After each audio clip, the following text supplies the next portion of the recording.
Thank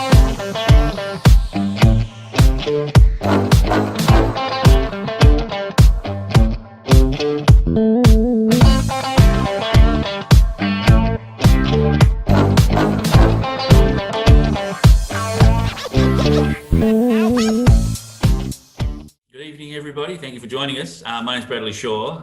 Tonight on Between the Covers, we're talking to Janelle Barker, who's a wonderful poet who's written a collection of 6 books, working on her 7th, in primarily poetry prose.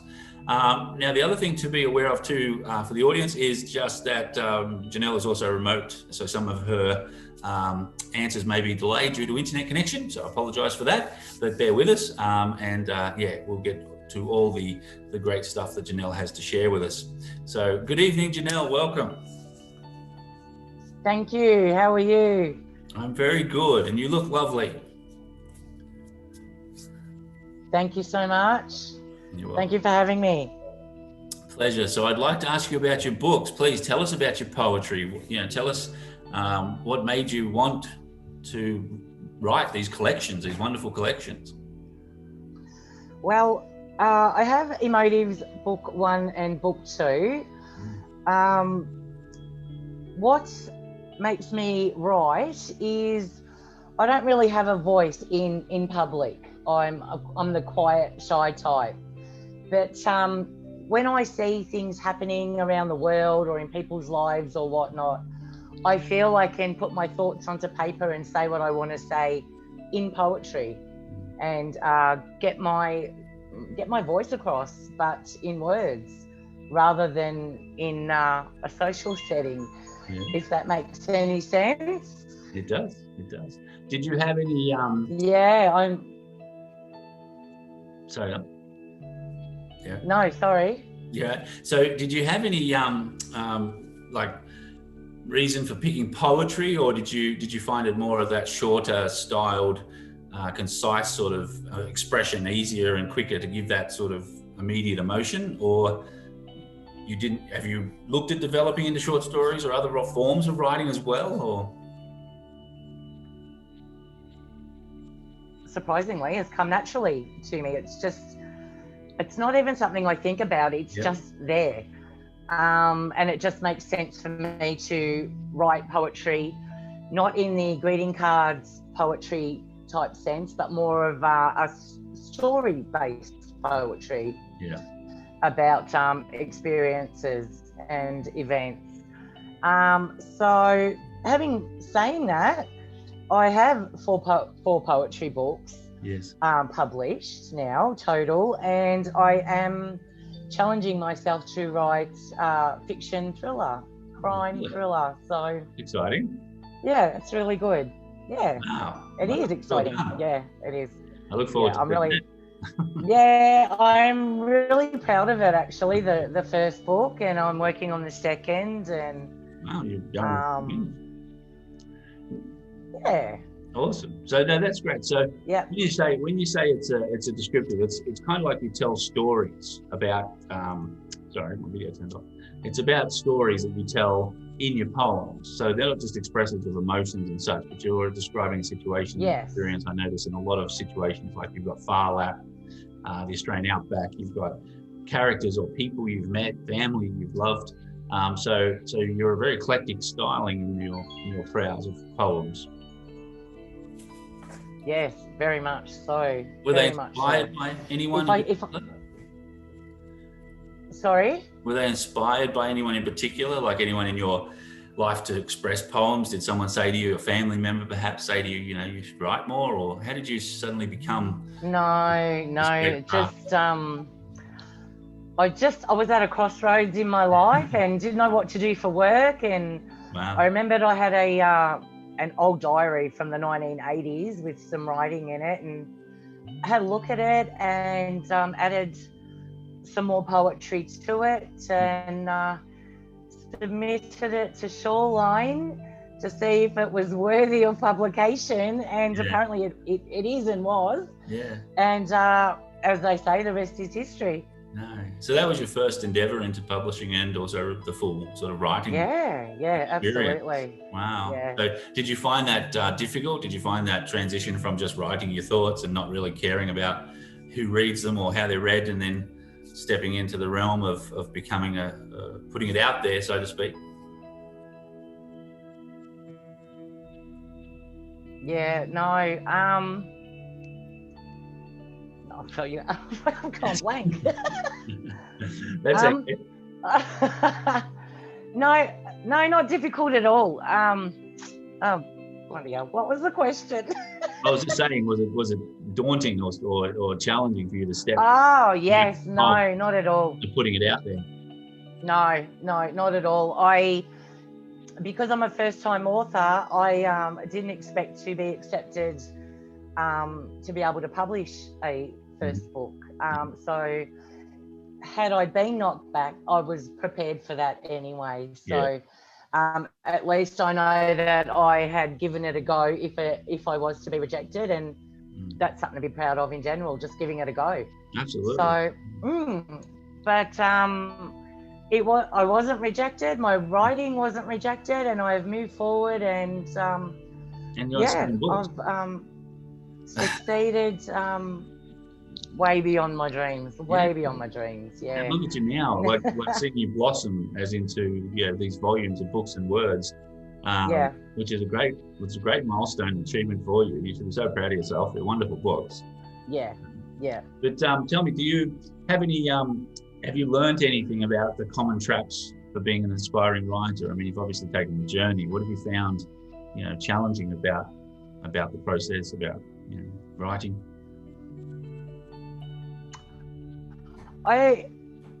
Writing itself is not a challenge. As I said, I don't know why, but it just comes to me. Challenging aspects are, for me personally, I want to take things further. I want to take example, one of my books to the film industry. I've had one of my poems made into a song, and I want a country singer to own it and sing it to the world. And it's taking those, they're the challenges finding the next step. Finding the next step, getting known, showing the world your work, showing singers your work, the film industry your work. And that's hard. I mean, because everybody else is doing the same thing as well. So it's being the people around you that can help you. The right people, and making sure you've got the assets or the resources around you to get those things. So, that's right. So in this one too, did you find? So you have an easy part, which you say comes naturally to you in writing, but what's the hard part of your artistic process? Is it picking the poems to publish? Is it re-editing them? What's the process that you find most challenging for you as well?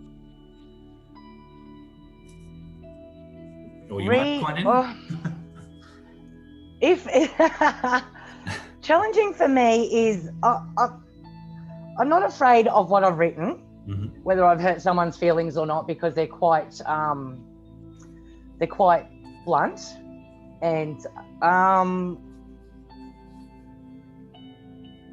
the challenge is, will they relate to what I write? I think it's not what I'm writing, it's will they relate to what I'm writing. And has feedback, have you had feedback from readers of the poems? Have you had feedback from reviews or anything yet? I have had a couple of reviews on Goodreads. On my website as well. There's been several reviews on my website, and which is all very similar, is that my writing is quite deep. It's very deep, and it does touch the readers. So you are expressing yourself. I'll be honest, it's quite vulnerable, your poems. You're very honest in some of the emotions you put your thoughts and shares yourself out there, so you're opening yourself up to a lot of that as well. So I'm glad they're accepting that, because it's fragile. Some parts is snippets of my own life, like a biography, but put into little tiny stories. And so exposing myself. Welcome to Janelle's exclusive exposure. But no, so Do you do any research into your poetry? Is it just an emotional relation, an emotional understanding of things? Just an emotional understanding of things. Politics or religions, or you don't make any sort of statements. You just go for what it is and what's real for you. That's right. That's right. I mean, I could just go out for a drive one day, and something may happen, and I'll just write. Okay, let's write about that. Yeah. Let's think about what happened at the start, what happened at the end, and fill in the words in the middle.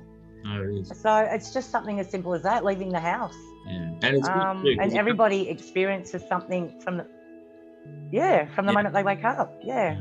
It comes across so real and honest too in a lot of your poems that you tell us it's genuine. Yeah, it is. Thank you. So when you, how many hours a day do you like to write? Do you get a chance to write a lot, or with this year in particular, maybe if you had time to put a lot of thoughts in? Yes, I was doing 12 to 15 hours, but I have cut back to around 6. Yeah, around 6 to 8. I was writing till 11 o'clock at night and 7 o'clock starting. So, and working from home, there's sort of no off switch. So, but I've wheeled myself back a little bit. Well, no wonder you've got 7 books nearly done. My goodness. So out of that process and all those books and all those poems, how have you found inspiration from other poets, other people of that craft? Do you read other people in poetry? Have you exposed? No, it's something I would like to get into in the future, but because I have myself been writing so much and daily, it's time limited to get into other people's work. Although a girlfriend gave me a Shakespeare book and I got to read a little bit of that, and it was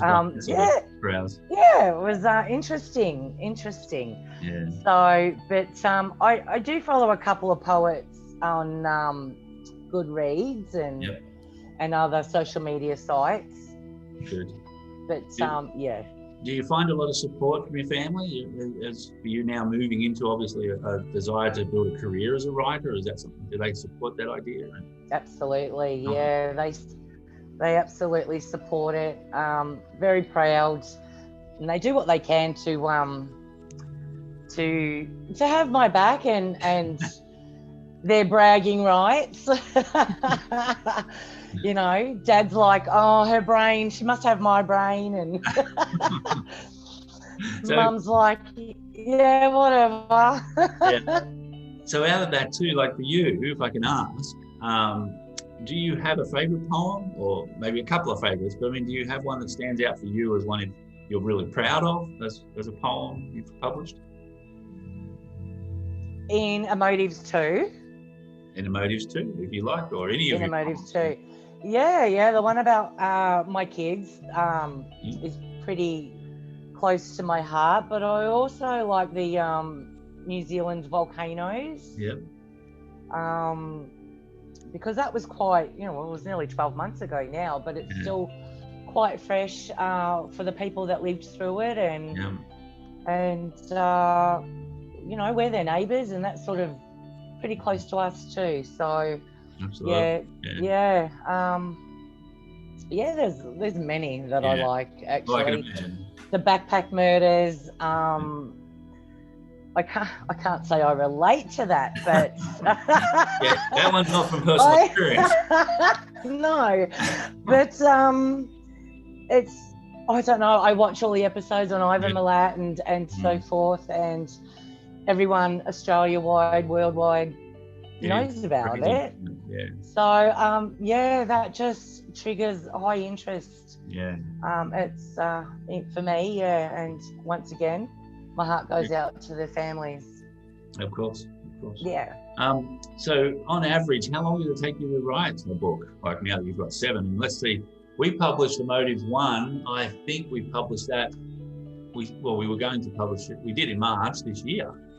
Yes. But you submitted it to us last year before COVID and everything happened. Yeah.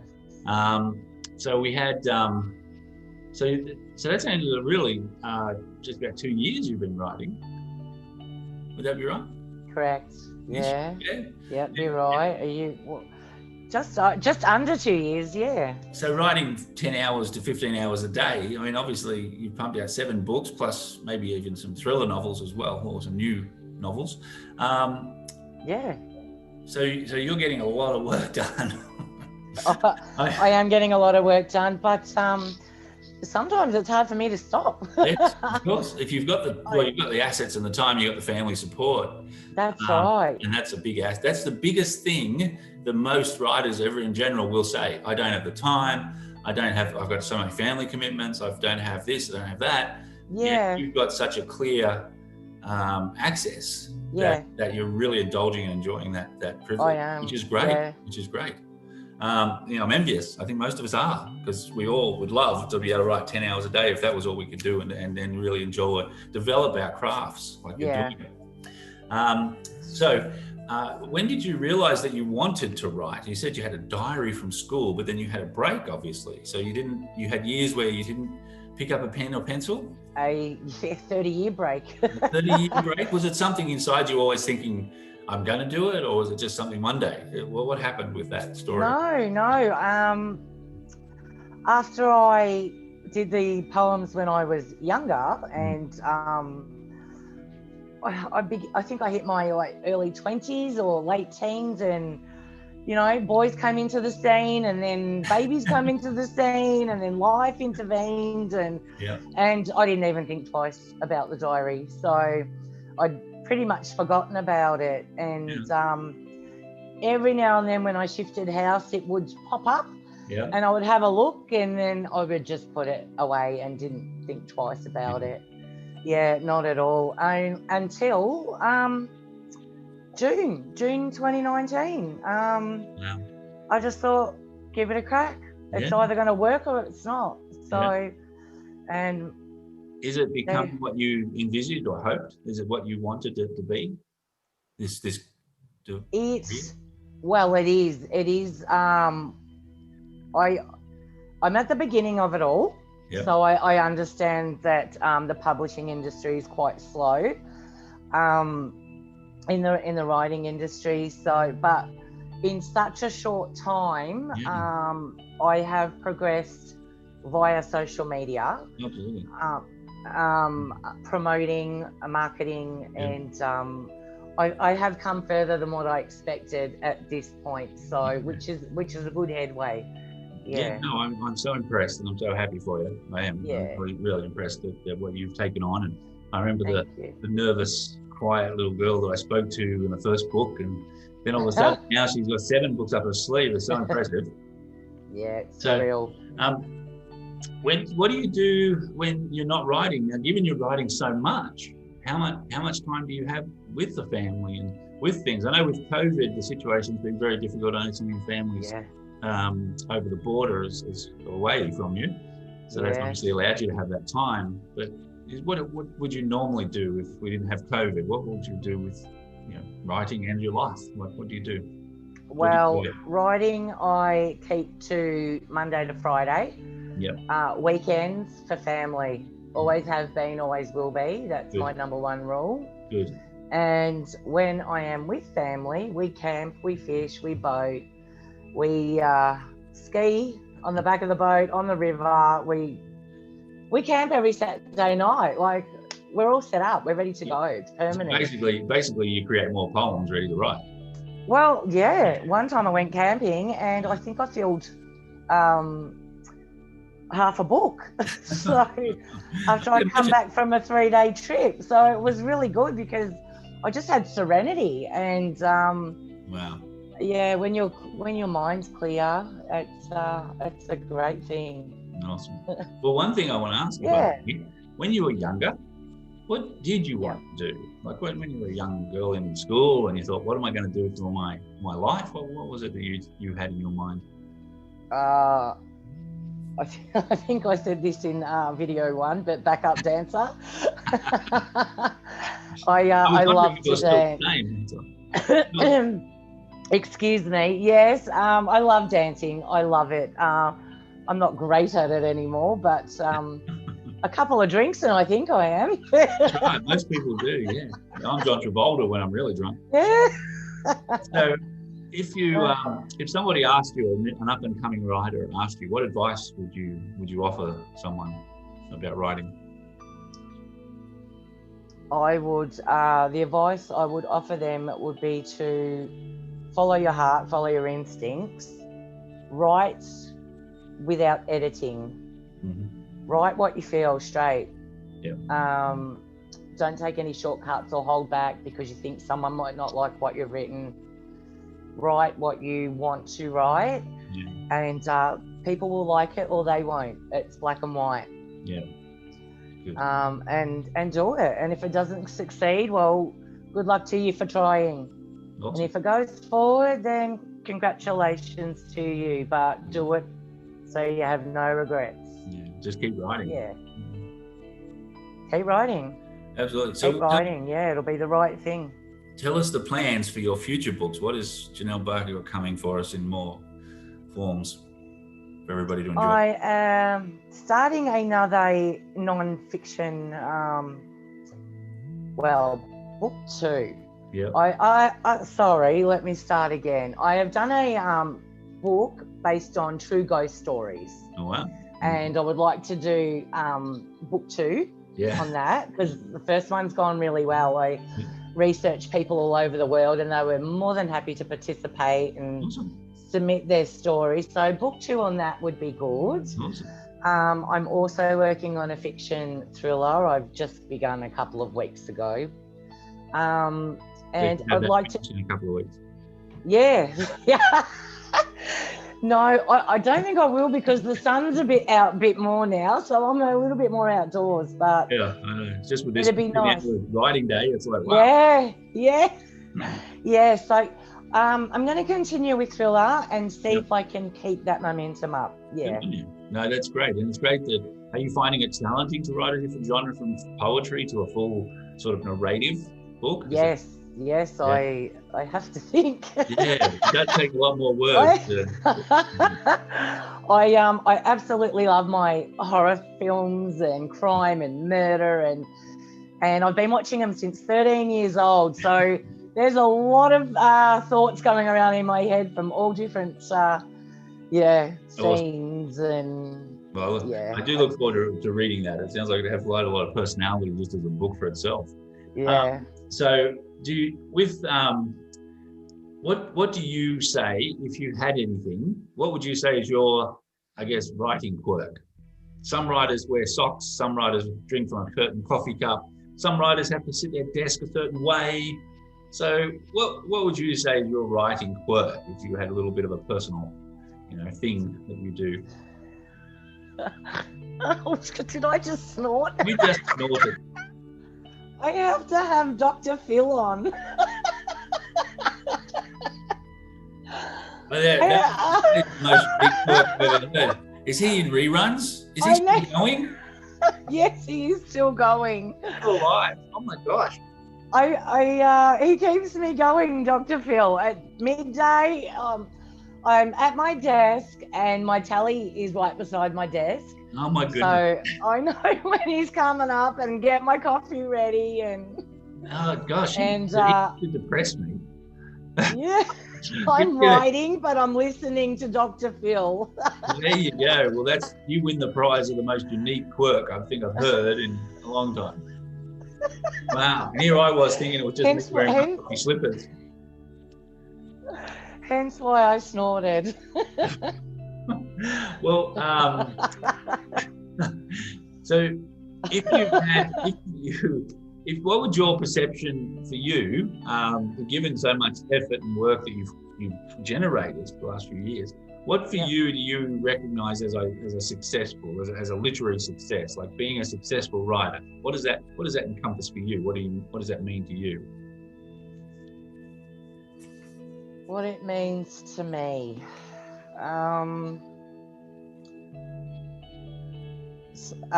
Self-achievement. Whether or not my books make sales, the whole 6, 7 or future countdown, it's, if they sell, it's a bonus. If they don't, I've achieved 7+ books. Yes, you have. Do you know? And wow, that's just a bonus in its own. Absolutely. You should be so proud. Yeah. So I don't know how else to answer that, really. No, that's right. So self-achievement, self-expression. You've created your point in place in the world, and you find that that's successful. That's what success is. Yeah. It doesn't need to be any more. It doesn't need to be riches. It doesn't need to be a yacht or a big house or, No. Completion. Yeah, completion of a book. Well done. And having it published. Yeah. Awesome. Well, that's great. And it's a beautiful, simplistic view that comes through your writing, like just the honesty and the authenticity of who you are as a person comes out in your writing. So as I can say for everybody watching, Janelle's books are available everywhere the books are sold, online and bookstores. You can order them if they don't have them in. Please ask the bookstores. But yeah, Janelle will keep writing, so don't be disappointed, and grab a copy of any one of her books. I think they're all available, as I say, anywhere they're sold, anywhere books are sold. So Janelle Barker, thank you for your time tonight. It's been wonderful. Thank you very much. Thank you for having me. No worries. Well, I'm sure we'll have you again for another, there's obviously books coming, so we're going to be talking a lot more in the future, I hope, about other books. So great job, great work. And Emotives 2 is out this month in November for Janelle. So if you don't have the first one, it's available as well. So Emotives and Emotives 2, available everywhere books are sold.